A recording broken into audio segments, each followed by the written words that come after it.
13 मई 2015 पुंगुडुटी नाम का एक छोटा सा आइलैंड है जाफना के पास, श्रीलंका के नॉर्थ में। वहाँ जिंदगी अक्सर बहुत धीमी चलती है।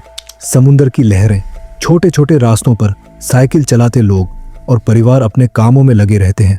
लेकिन उस दिन उस शांति को अचानक कुछ ऐसा तोड़ देता है जिसकी किसी ने कल्पना भी नहीं की थी। एक लड़की गायब हो जाती है, सिर्फ 18 साल की, एक स्टूडेंट जो घर तक कभी पहुंची ही नहीं।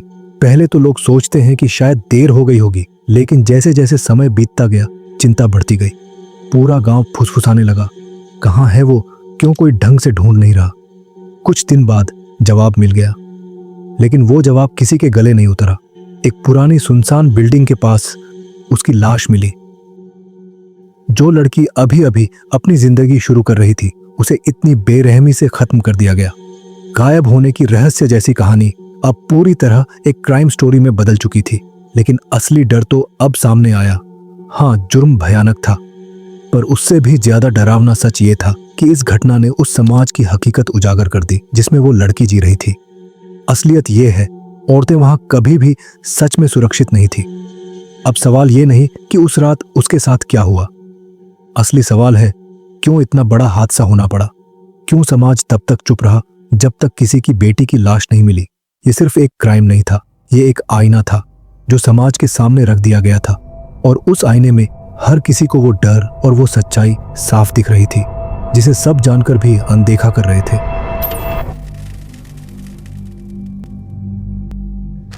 नमस्कार, मैं हूं साइलो और आप देख रहे हैं हिंदी क्राइम एक्सपोज। कहानी में आगे बढ़ने से पहले एक छोटी सी गुजारिश है, अगर आपको ऐसी सच्चे केसेस की क्राइम स्टोरीज पसंद है तो चैनल को जरूर सपोर्ट कीजिए।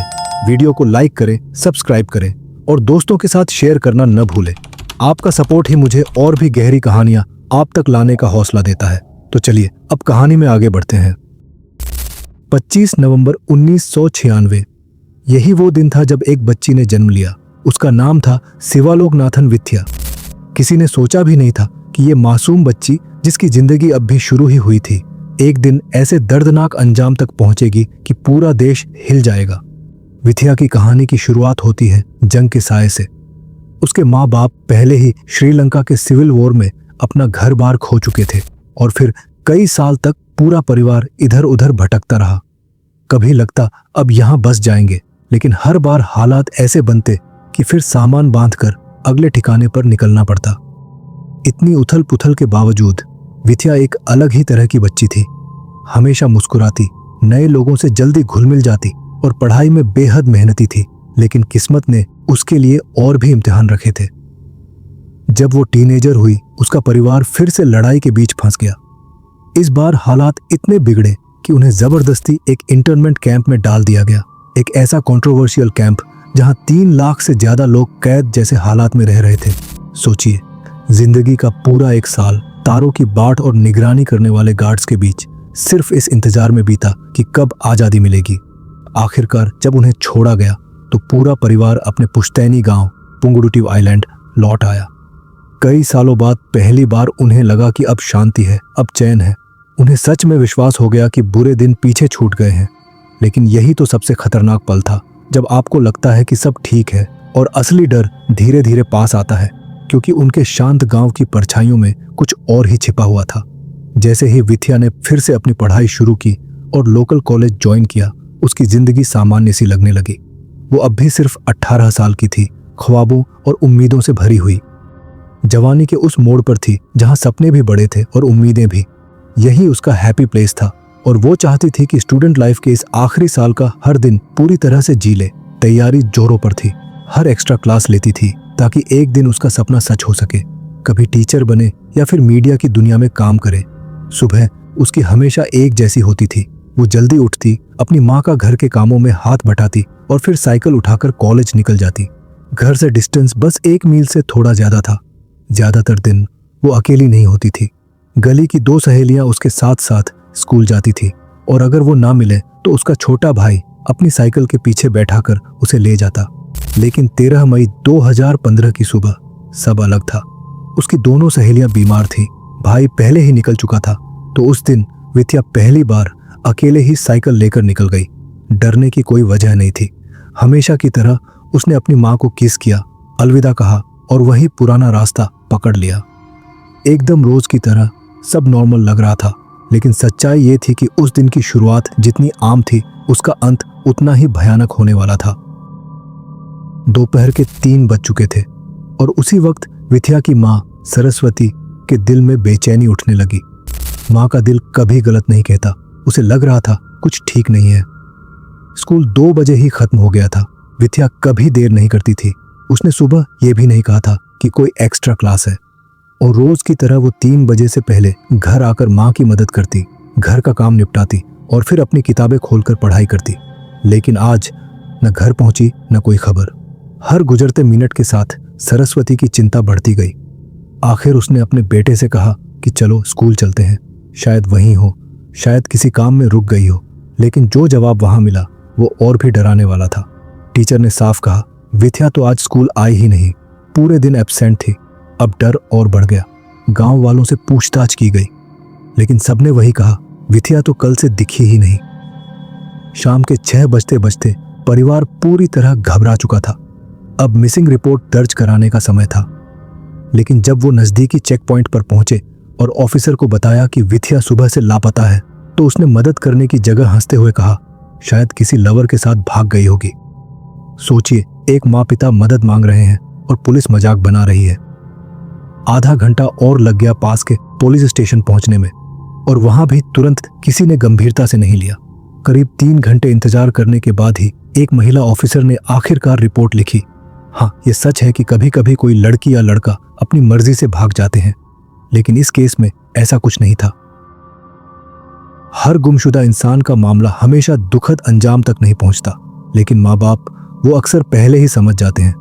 माँ का दिल कभी गलत नहीं बोलता, और उस रात सरस्वती का डर किसी ने सीरियसली लिया ही नहीं।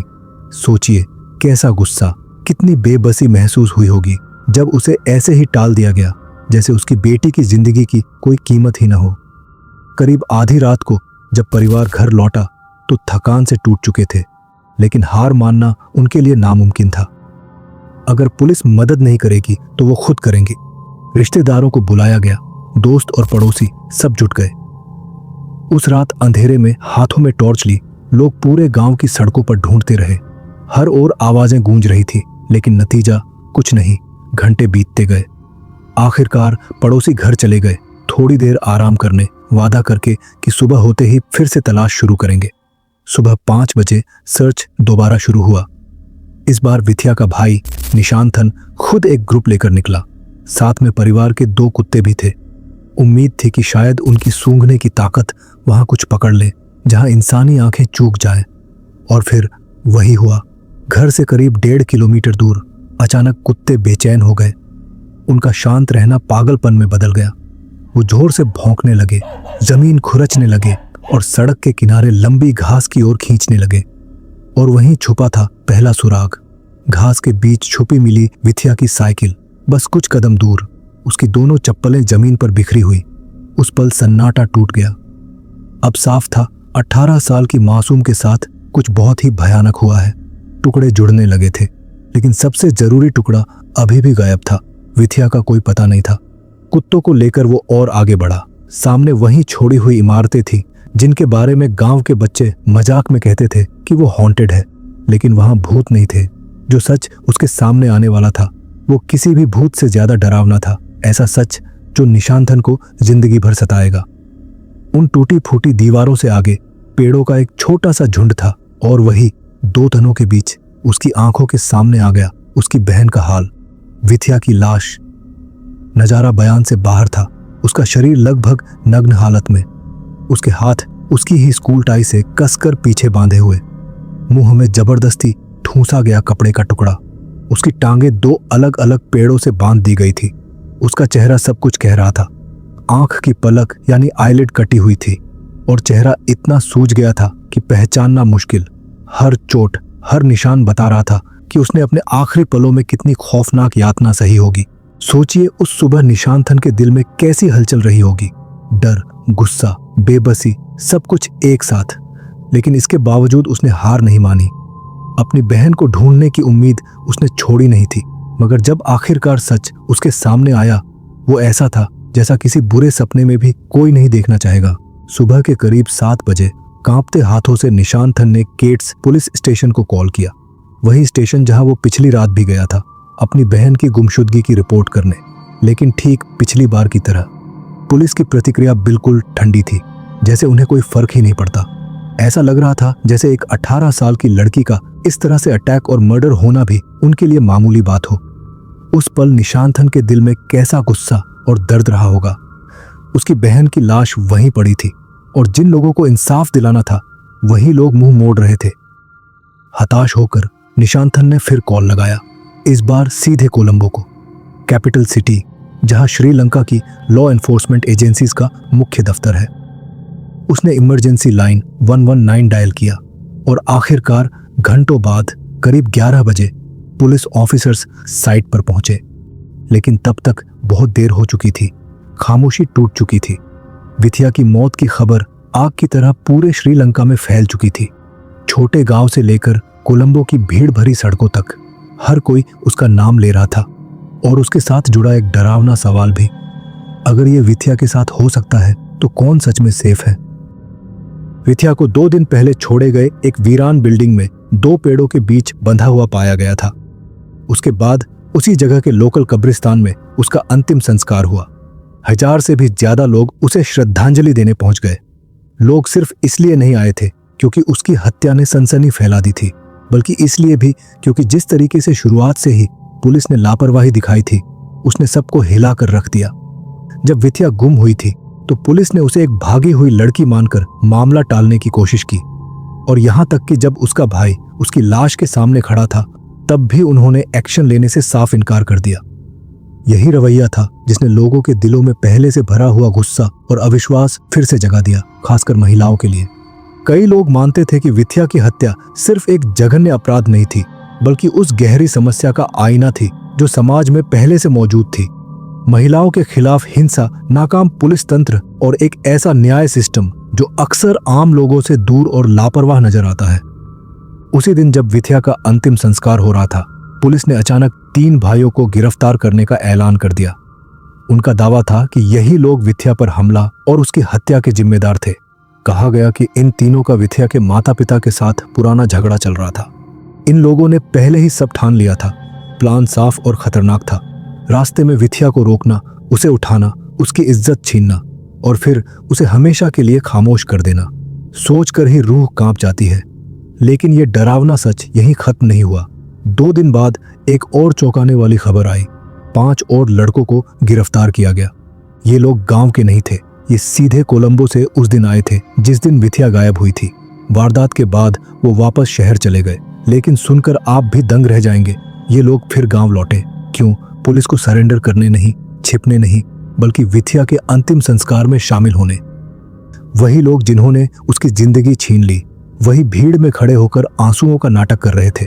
क्या ये पुलिस से बचने का तरीका था या फिर ये उनकी बेरहमी का आखिरी तमाचा था, मरने के बाद भी उसका मजाक बनाने का?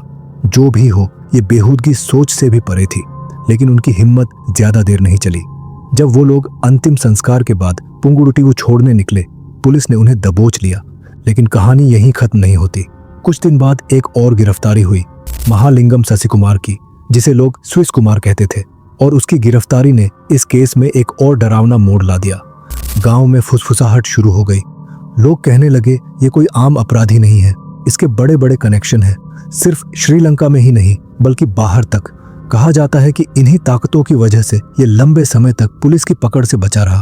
और सबसे चौंकाने वाली बात, इसे पुलिस ने नहीं पकड़ा, इसे पकड़ा गांव वालों ने। गांव वालों ने जब आखिरकार स्विस कुमार को पकड़ा तो गुस्से का आलम कुछ और ही था। लोग इतने भड़के हुए थे कि उसे बिजली के खंभे से बांध दिया। किसी तरह पुलिस के हवाले किया गया तो उसने तुरंत मेडिकल ट्रीटमेंट की मांग की। लेकिन असली खेल तब शुरू हुआ जब उसे जाफना हॉस्पिटल ले जाया गया। वहीं से वो फरार हो गया, सीधे कोलंबो भागा और वहां से स्विट्जरलैंड भागने की तैयारी करने लगा। यहीं से शक और गहराने लगा, क्योंकि खबर यह भी थी कि उसकी इस भागदौड़ में एक गवर्नमेंट मिनिस्टर और एक यूनिवर्सिटी प्रोफेसर ने उसकी मदद की। दोनों ने इन आरोपों से साफ इनकार किया। लेकिन क्या सच्चाई कभी इतनी आसान होती है? मामला और घिनौना तब हो गया जब ये अटकलें सामने आई कि शायद स्विस कुमार ने विथिया पर हमला करते समय पूरा सीन रिकॉर्ड किया था। और वो वीडियो स्विट्जरलैंड की माफिया को बेचने वाला था। अगर ये सच है तो ये कोई अकेली वारदात नहीं थी, ये एक नेटवर्क, एक बड़ा खेल हो सकता था। और शायद इसी वजह से विथिया की मौत सिर्फ एक परिवार का दर्द नहीं रही, ये एक पूरे देश का गुस्सा बन गई। श्रीलंका की सड़कों पर लोग उमड़ पड़े। अदालत में जब 20 मई को आरोपियों को पेश किया गया, भीड़ बेकाबू हो गई। पत्थर फेंके गए, नारे लगे और हालात इतने बिगड़ गए कि पुलिस को भी आंसू गैस का इस्तेमाल करना पड़ा। 127 लोगों को गिरफ्तार किया गया, लेकिन लोगों का गुस्सा थमा नहीं। गांव वालों ने फैसला किया कि अगर कानून तुरंत सजा नहीं देगा तो वो खुद देंगे। और देखते ही देखते 3 आरोपियों के घरों को भीड़ ने आग के हवाले कर दिया। तकरीबन 2 साल लग गए इस केस को कोर्ट तक पहुंचने में। 2 साल तक सिर्फ इंतजार, अफवाहें, गुस्सा और बेचैनी। और फिर आखिरकार वो लोग जिन पर विथिया के साथ हुई दरिंदगी का इल्जाम था, कोर्ट के सामने लाए गए। इल्जामों की लिस्ट काफी लंबी थी, 41 चार्जेस। इनमें था उसका अगवा करना, यौन उत्पीड़न और इलीगल ग्रुप बनाकर हमला करना। ये एक जुर्म नहीं था, बल्कि जुर्म के ऊपर जुर्म, बेरहमी के ऊपर बेरहमी। फैसला आया 7 लोगों को मौत की सजा, और उन्हीं 7 में शामिल था स्विस कुमार, वो नाम जिसके बारे में शुरू से लोग डर के साथ फुसफुसाकर बात करते थे। कहते थे उसके पास बहुत ताकतवर कनेक्शन है, यहां तक कि देश से बाहर तक। लेकिन ट्विस्ट ये है, इनको तुरंत फांसी नहीं दी जाएगी। सबसे पहले इन्हें 30 साल जेल में गुजारने होंगे, 30 साल जहां इन्हें अपने गुनाहों के साथ जीना होगा। इसके अलावा इन्हें विथिया के परिवार को मुआवजा देने का भी आदेश दिया गया, लेकिन 2 लोग वो कोर्ट से बरी हो गए। वजह सबूत की कमी। बस इतनी सी बात ने उनका नाम केस से साफ कर दिया। पर असली सवाल ये है, क्या वो वाकई बेगुनाह थे या फिर एक बार फिर सिस्टम ने गलत लोगों को बचा लिया? ये सवाल आज भी बाकी है। लेकिन विथिया की मौत सिर्फ उसकी जिंदगी की कहानी नहीं थी, उसकी मौत ने पूरे देश का वो सच उजागर कर दिया जो बरसों से दबा हुआ था। औरतों पर होने वाला जुल्म, एक जस्टिस सिस्टम जो बार बार मुंह मोड़ लेता है, और वो चुप्पी जो पावर में बैठे लोग ओढ़ लेते हैं।